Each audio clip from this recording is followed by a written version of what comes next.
Hey y'all, welcome to the Coyote Trapping School podcast. I'm your host Chris Pope, coming at you from the first shed. I know some of y'all are already in the mix of trapping season. Some of us down here in the south are right on the verge. So this is mid-November 2020. If you're listening to this in the future, and here in Georgia our season comes in December 1st. So I've been staying fairly steady doing nuisance stuff still, and so that may impact the trap line a little bit, the fur line a little bit, just because nuisance pays, and that's going to take priority. But I'll try to share as much footage as I can as we have in past years. As always, the Coyote Trapping School podcast is brought to you by Koch Bros Lures. Whether you're needing to restock because you've already been trapping, or whether you need to stock up for the upcoming season. I know some guys don't get out until after deer season ends, which in Georgia, that's middle of January. So there's still time.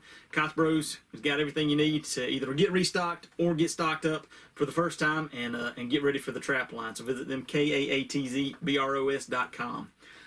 So I've got a little update on some of the news that I brought you last time. Again, this is November 2020. We're still in the whole midst of this crazy coronavirus deal. But last time I had an article on Denmark requiring culling of their entire mink population, their ranch mink population, which reports put somewhere around 15 million mink. Well, apparently the government has realized that they don't have the authority to do that. And so actually in this from the Washington Post, this says that Denmark's agriculture minister resigned Wednesday amid falling trust in government after conceding the lack of legal basis for the questionable order on killing the entire mink population. And this stems from supposedly a mutant source of the coronavirus that was able to transfer from mink to people, and apparently didn't produce many antibodies as the typical strain of coronavirus, I guess. The crazy part is that's somewhere in the article, and I'm sure that not all of it is reported, but this says the strain spread to at least 12 people in August and September. It's 15 million mink, and it's only spread to 12 people. We're gonna authorize the killing of 15 million mink, and it's caused a lot of uproar, obviously, as you know, these farmers. I mean, that's going to put them out, and apparently there was included in that proposal was a moratorium, so no mink farming through 2021. I appreciate that from all those farmers' perspectives and all those ranchers' perspectives of taking their livelihood away. Now, this does say that an estimated nearly 3 million mink have already been killed, and presumably, I assume they're still going to try to probably cull mink on those affected ranches where they have found positive testing in mink or transmission from mink to people. So presumably, there's still going to be some culling that goes on. This actually said that the military was actually dispatched to start digging mass graves for these 15 million mink. I mean, it's pretty unreal. Just how this stuff seems to spiral out of control from what a lot of people might think is a reasonable tactic to try to preserve humanity, or I don't know. It's a tough situation. There's no doubt about it, and I don't want to be. I'm glad I'm not in any kind of government role, having to make a call on that. So there you have it. That's probably still going to have some impact on the wild fur market, as you know. If it looks like this coronavirus is going to last into next year, into 2021, and I'm sure as they're going to be actively testing on these mink ranches, and when they get a positive, then they may very well cull the entire population, and so that may result in fewer mink on fewer mink that are offered for sale, and could potentially still have some positive impacts on the wild fur industry. We'll have to wait and see. But I don't, as much as I want wild fur to have a good outlook, I don't want to negatively impact the ranchers and farmers that are relying on that as their livelihood. For the probably all of us that are if anything, wild fur is just a little added incentive. It's not something that we're relying on for our livelihood, whereas these farmers and ranchers definitely are. So I don't know. It'll be interesting to follow that and see how that shakes out.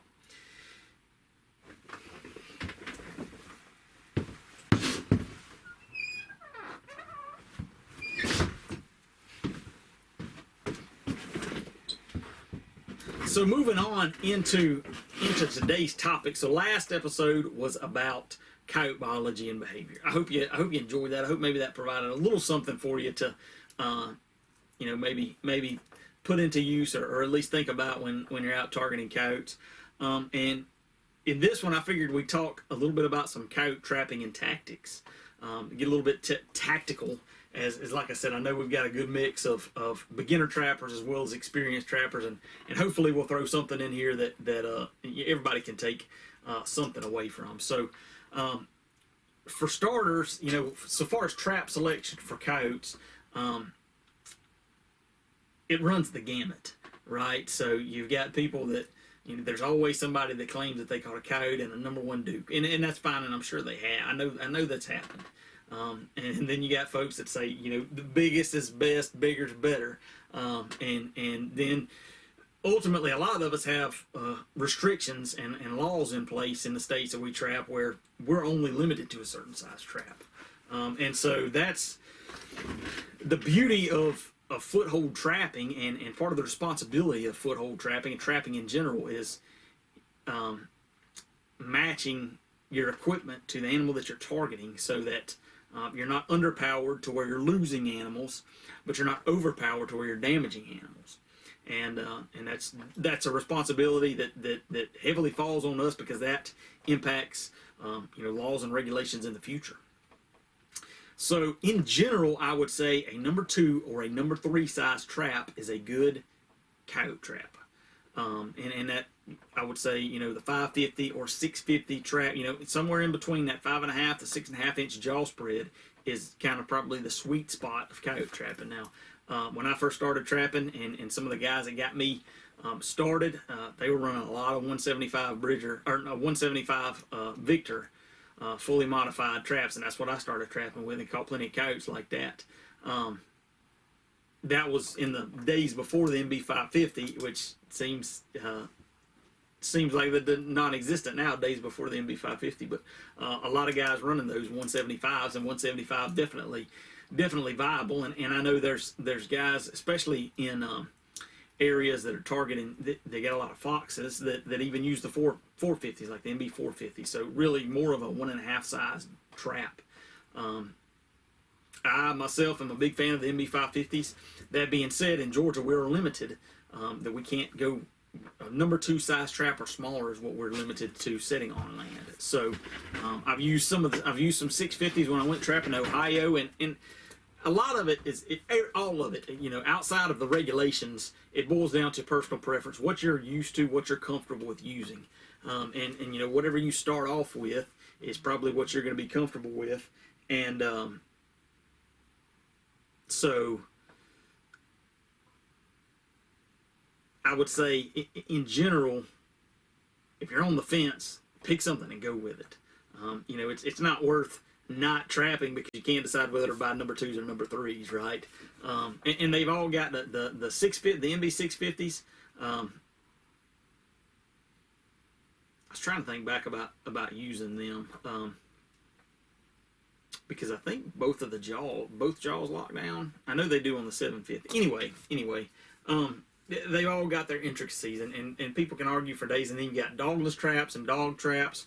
It seems like there's a lot of interest, and a lot of trappers, production trappers included, like the dogless traps, and it makes sense. Because I don't know the likelihood of that dog actually throwing a coyote's foot out when the trap is fired. But not having that in there presumably reduces that likelihood, whatever minuscule amount may be there, right? So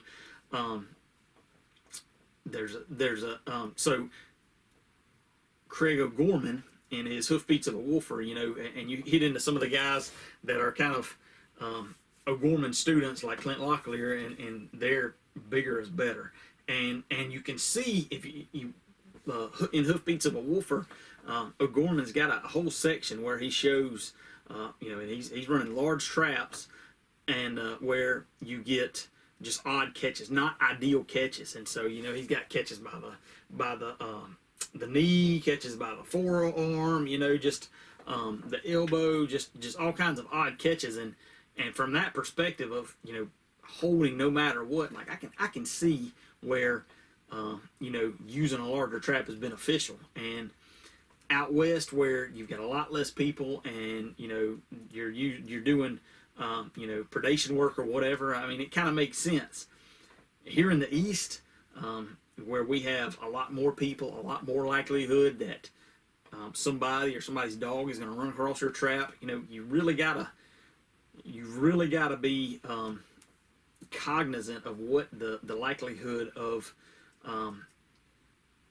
a non-target could be, and you know, keep that in mind. So, and you've got the offsets and laminations, and in general, I don't know that it's a cut and dry always, but I'd say in general, the modifications are added for the benefit of the animal, right? And there's some modifications, like you need, you know, center swivel is good in my opinion.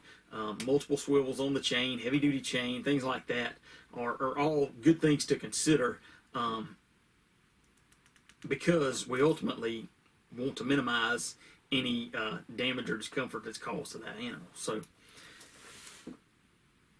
that didn't really answer a question, and I guess my answer is, if you had to say, you know, what coyote trap do I use? Use one that's legal in your state. Pick one and go with it. There's myself and a lot of people are fans of the MB550 in states that have a larger or no jaw spread maximum. There's a lot of guys that run the 650 and like the 650. Also depends on what else you may be catching. So you get down here in the south, and probably in at least the southeast, you got a lot of gray fox around.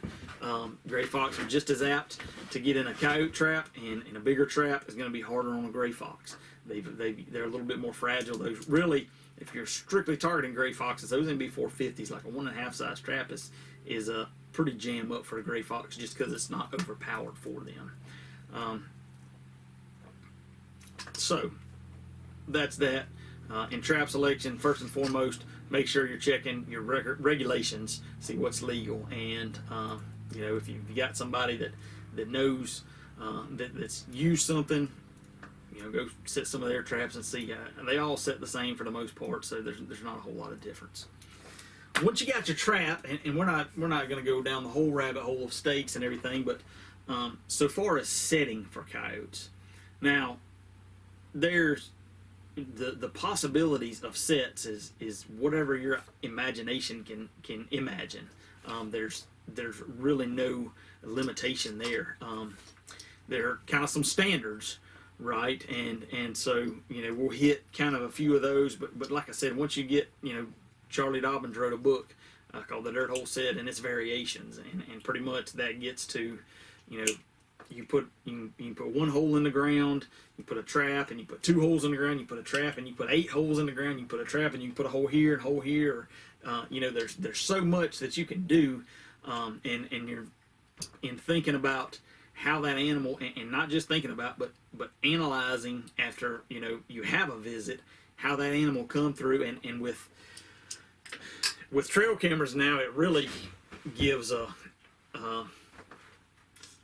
lot better idea, a lot better picture of how animals may work sets for you know, the general trapping public to see as available and inexpensive as the trail cameras are. So that's definitely something that you know, reading the books and listening to podcasts and watching videos is great, but being a student of the animal is going to get you farther than being a student of another trapper. That's just my humble opinion. So the dirt hole set, generally speaking, you've got so you'll have a backing. And the backing, ideally, the backing is to keep the animal from working the set from behind. Now, one thing that, speaking from personal experience, I don't know that I have paid enough attention to in the past, and something that I intend to try to pay more attention to now is, this season especially, is wind direction, right? So, just because you've got a good prominent backing, or an immovable backing even, and if the wind is blowing across that backing, then that's probably how the animal is going to approach. So just because there's a rock in front of the hole, the animal doesn't know that he's supposed to approach it from the other side. So, he's going to approach it, and he may roll that rock out of the way to get to the hole. And and when, generally there's a prevailing wind that you can base things off of, and there's always the idea that, if I'm sitting on an intersection, I'm going to set one trap here and one trap here, and that way I got, whatever the wind direction is blowing, I've got it covered both ways. And that makes sense, because you are going to have occasions where you got wind shift. But that's something, just talking to me personally, I think that's something that I need to pay more attention to, is what direction is that wind coming from. Getting that wind in my face when I'm setting that trap, so that hopefully that's directing the animal. Because there's all kind of things we can do on the ground to try to direct that animal's foot and how he works the set. But that animal he lives by his nose, and so he's going to trust that before he trusts, a rock, a little pebble that's on the ground that we're putting there, so that he don't step, so that he steps on the pan. So in general, your dirt hole set, you're gonna bury your trap, and then and it varies. Everybody has a different number, and a lot of us don't really use a number. We just put the trap in, but I don't know, 10 to 12 to 14 inches, 9 inches from the hole to the trap. So if you set your trap, you're going to go back, whatever that is, and put your hole in the ground. And, that hole can be a punch hole. It can be a big hole. And a lot of that is determined by the dirt that you've got. So here in Georgia, especially in kind of northern Georgia, we got hard red clay. It's hard to put a big hole. Much as I love using big hole sets, it's hard to dig a big hole. So a lot of times that punch hole gets put in more often. And then, so you've got your backing. It's tough to kind of explain this without looking at something, but you got your backing in the back, ideally with the wind blowing across that backing and then across your set. Then you've got your hole that's dug, and everybody's got different ideas on your angle of your hole and the depth of your hole. In general, you think about the steeper the angle of the hole, the closer that coyote's going to have to be to the hole to be able to see down it. So, a fairly steep, I'd say 45-degree angle or steeper, in general, the theory is that that's going to put that coyote's feet closer to the hole to be able to look down that hole and see. And then the other factor, the depth of the hole. And I'd say there, especially if you're using a dirt hole with a bait, because that's kind of the idea, is you want that animal, that dirt hole represents food down that hole, and you want that coyote to work that hole to try to get to that food. So the deeper that hole can be, then the harder that coyote's going to have to work to get the bait out of that hole. Therefore, the longer he's going to stay over your trap and hopefully get caught. So, like I said, hole size, that's totally up to you. Everybody's got their own opinions on that. Multiple holes, so, a lot of guys, myself included, a double dirt hole is great. You got good eye appeal. You can, got multiple smells there, so there's more for that coyote to kind of cipher out and source out, and hopefully spend more time over your trap working the set. And so you got your hole, you got your backing, then your hole, then whatever that distance is, and people are debate on whether the trap's offset to the right, dead center. So a lot of my trapping, kind of the way that I was taught was the trap, the edge, almost the edge of your trap jaw is right there at the dirt hole. So your trap is right there at the dirt hole, pretty much centered up on it, and the hole is, your trap bed is deep enough and sifted over enough that there's a slight depression where that trap is sitting, and so there's a slight depression that's a nice smooth, in theory a pretty spot for that coyote to put his foot while he's trying to get down or figure out what's down that hole. One of the issues that you run into, and it's hard ground like clay and in the east where we get a lot of rain, is if that trap is in a depression, it's going to hold water. That's going to put your trap out of commission. So you've got to, and that's regardless of what kind of set you're using, you're going to have better success the more that you can keep your traps working throughout the season. So, and that's something that, whether it's rain, snow, freezing, whatever, you're going to have to combat that and figure out how to keep your traps working so that you can, your productivity doesn't wane when you get some weather, because on the front and the back side of that weather is when those animals are going to be moving, especially. And so that's when you want, especially the back side, you really want all your traps to continue to be working.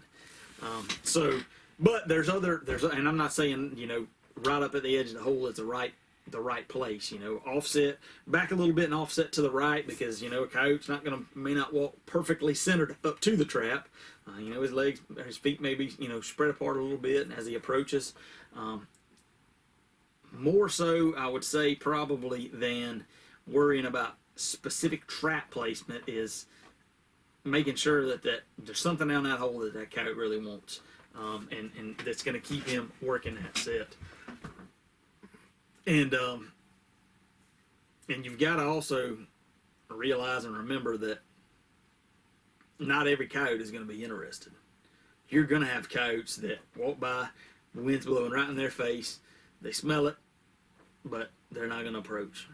And that's something that, that's one of the, I guess, maybe the downsides of the trail cameras and all the easy accessibility is, man, it's killing us trappers when we're seeing those coyotes that are coming right by, and then they just keep on going.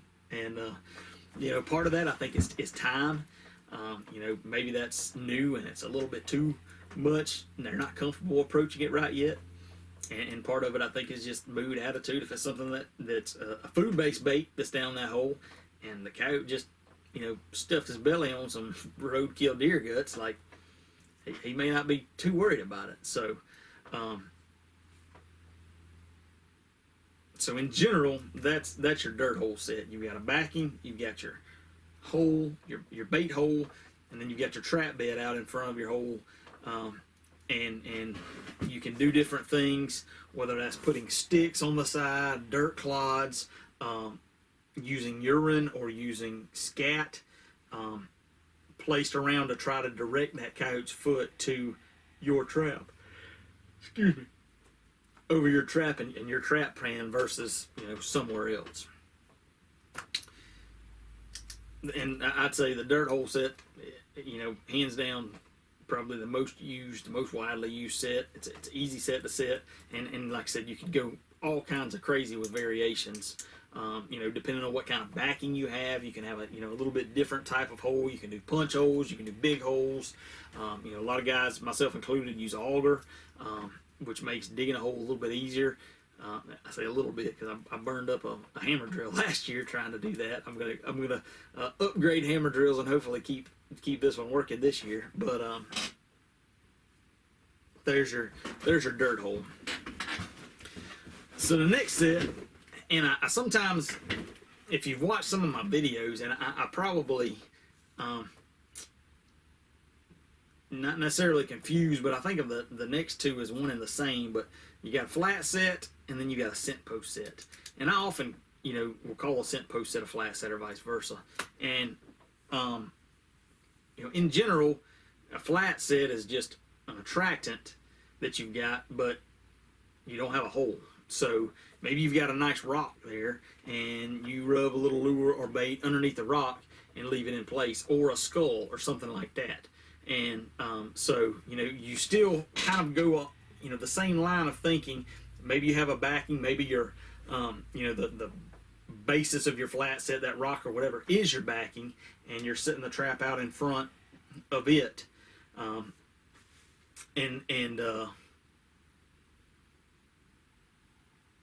So generally with the dirt hole set, a lot of times folks will leave their trap bed kind of their what we call a trap pattern exposed. So where you put your trap and then you've sifted your dirt over it, a lot of times you'll leave it like that, just sifted. So it looks, it almost looks like an A, I guess, or an inverted V of, you got your dirt hole at the top, you got your backing and your dirt hole, and then as you come down, you got your trap pattern, and it kind of spreads out, but your dirt hole and then the loose dirt from your trap pattern all kind of blend together. Whereas a flat set, you can go both ways. I myself tend to go both ways, just depending on whatever catches me. Sometimes I'll blend them in, so sometimes I'll bed my trap, sift dirt over it, and then I may try to crunch up some leaves and stuff over it so that you can't tell that there's a trap there. And then you can still try to do little foot guards or foot guides, whether it's a twig or scat or something, to still try to, maneuver that animal's foot in the right direction. But like I say, generally a flat set is just a regular set without a dirt hole. You're still using some kind of bait or lure and some kind of backing or something that you're putting, and whether it may just be a big clump of grass, that may be what you use to put your scent on. Your trap's bedded out in front of it.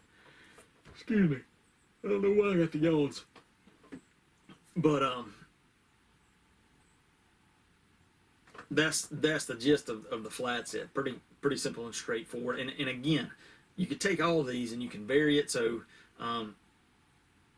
there you got a walkthrough set, right? You can make a walkthrough set. It could really be a flat set or a dirt hole set. So you could do a walkthrough, and you can have a punch hole set, one on one side, one on the other, what I do a lot of times, and you got a different lure or bait down each of those. So whether you brush it out with sticks or rocks, or just kind of hack you a trail through some tall grass, so you can you have that walkthrough set, and then you either put a hole there, or you can just use something that's not there, like a rock as a partial feature, and then maybe a big clump of grass on this side as a feature, and kind of work it like that. So it's really neat. The one thing I would kind of not necessarily caution you, because it's all part of the learning process, a part of improving it and becoming a better trapper, is experimenting with these different things. The one thing that I've kind of found, and that if you listen to any of the really high performing trappers, is they kind of have a system that they work out, and they don't vary from it. So they're very efficient, and one of the key things to putting up numbers is covering ground and getting traps out. And so instead of getting fancy with all these kind of set variations, they may put in 2 sets that are pretty darn close to the same. And that's what they do, because when you get into a groove of doing that, you can get those sets put in quicker, and you can get on down the road quicker. Versus if you're doing a dirt hole here, in a just a general flat set here, and then the next set you want to do a walkthrough, each one of those, you're kind of, until you've got in the groove of them a little bit, each one you're taking some time, especially with a walkthrough. You're gonna do some not decorating, but adjusting to get the landscape right, kind of like a cubby set for a bobcat or something like that. You're doing some construction there, versus just using what's there, punching it in, and going on.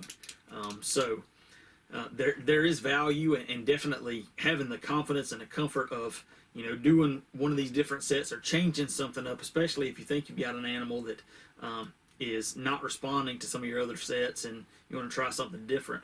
That can be a great thing, a little change up to get that animal's attention that has been ignoring you. So the scent post, like I say, you're basically talking about a flat set. but generally when I do a scent post set, I use gland lure and urine.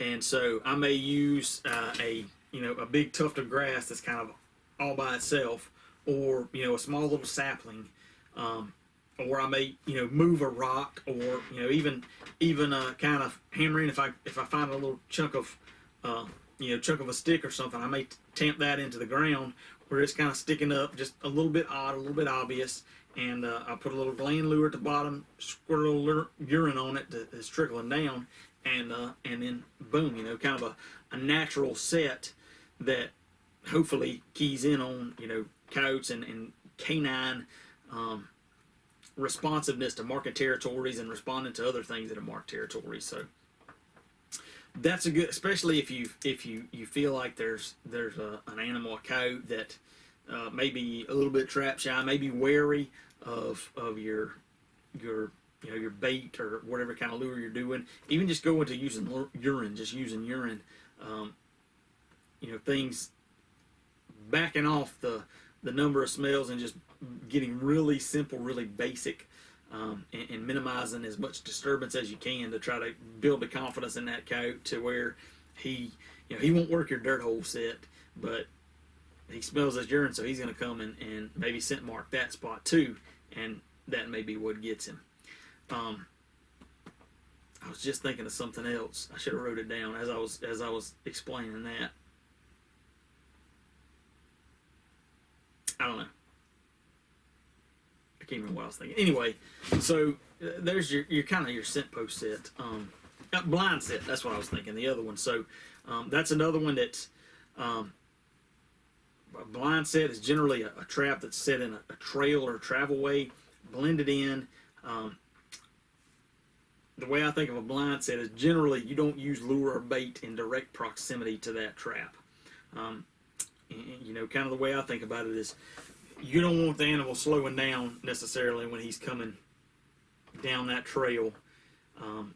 Now you may put some bait a little bit farther down the trail, and you may put a little lure on this side of the trap, and maybe you've got a stick, or maybe there's a natural point in the trail where there's so a couple years ago I was setting on a woods road. It was actually through a clear cut, a pine clear cut, and one part of the road there was a tree that had kind of blown down and broken, and I mean there was just a little narrow gap right in between that tree. Now I could still drive around it, but that just jumped out at me as an awesome spot. So I just set a trap right there, and I mean that was kind of a natural pinch point. Now, like I said, the animal still could go around, and so thinking back, I probably used some lure on there and probably made it more of a flat set. But blind sets, I'm no expert at setting blind sets, and it's tough in the South to really identify if you're trying to get specific. You can blind set a trail and you may catch a possum or a skunk or a coyote or a coon. You can catch all of them, but that's another thing in the trapper's trapping bag that can be a very beneficial, especially when you're dealing, if you get to where you're dealing with what you think are maybe smart animals.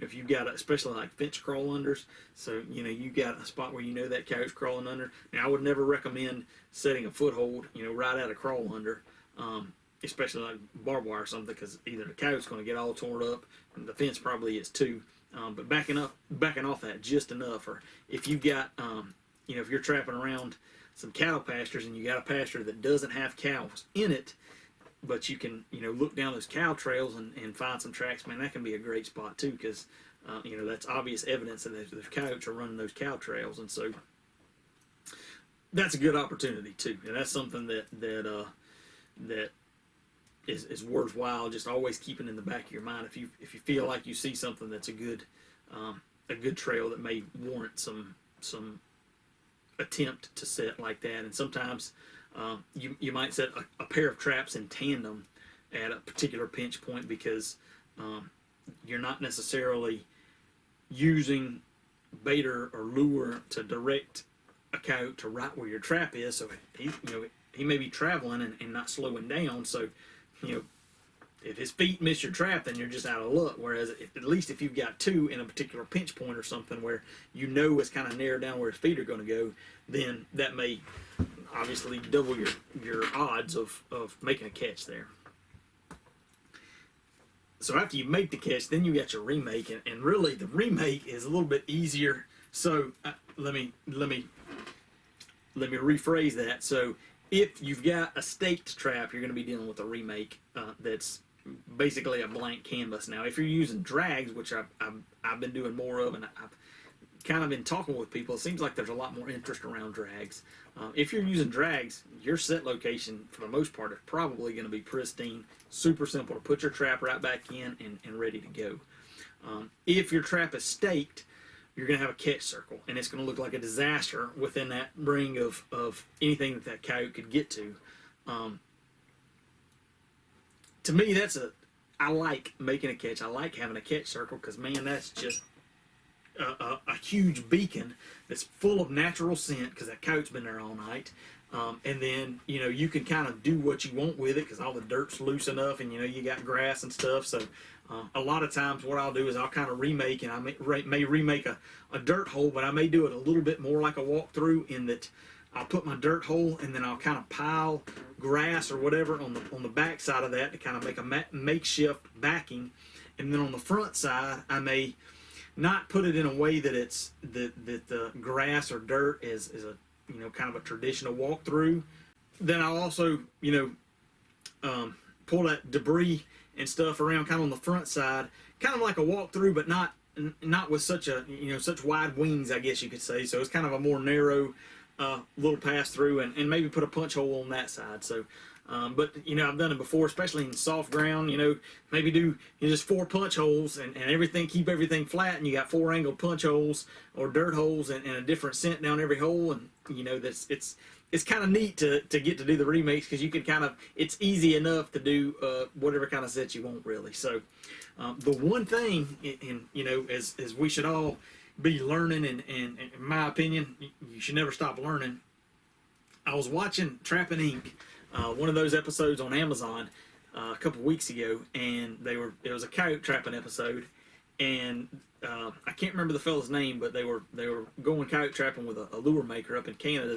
They're in Canada, and as Forsyth Lures, and that guy was talking about how when you have a remake, when you make a catch and you do your remake, you should never use the lure that you made to catch, the bait and lure that you made to catch on, because that scent is already permeated throughout the whole thing anyway. And so, it may be hard to narrow them down, or they may not be as interested in coming to a dirt hole to smell the scent that's, mixed in with all the dirt surrounding anyway. And in all the years that I've trapped, I've never heard anybody say that. I've always, I've got my little trap line journal, and if I make a catch on, gold label, then I'm going to make another dirt hole. I'm going to throw gold label down there because that was what made the catch. But that was an interesting perspective, talking about changing your smells up. And it makes sense that could be, or would be more effective. So that's definitely another thing that I'll be doing this season as well. But anyway, I think that kind of covered a general overview of sets, coyote sets. Now, sets, these sets in general, a dirt hole, even a flat set, a scent post, depending on what's in the area, you may be just as liable to catch a coyote as you are a gray fox, as a bobcat. Here in the south where I'm at, if I put a dirt hole, I can catch pretty much any fur bearer outside of beavers and muskrat, outside of water fur bears. If I make a dirt hole, I'm as liable to catch any fur bearer, land fur bearer, as I am a coyote specifically. Talking about targeting specifically coyotes, and moving your trap back a little bit, versus having your trap up tight, because gray fox, he's going to be up there working your dirt hole right on top of the dirt hole. Red fox, probably to some degree, similar. They're going to have to get closer, theoretically, thinking about the size of their body and legs and all. They're going to have to be closer to the hole to be able to access it. So moving your trap back a little bit. The main thing would be increasing your pan tension. So bumping up to a 3, maybe even a 5 pound pan tension.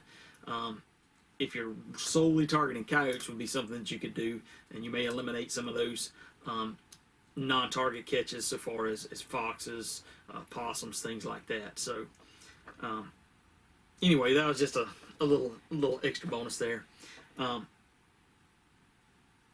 Otherwise, I hope y'all are having a great trapping season, or getting ready to have a great trapping season.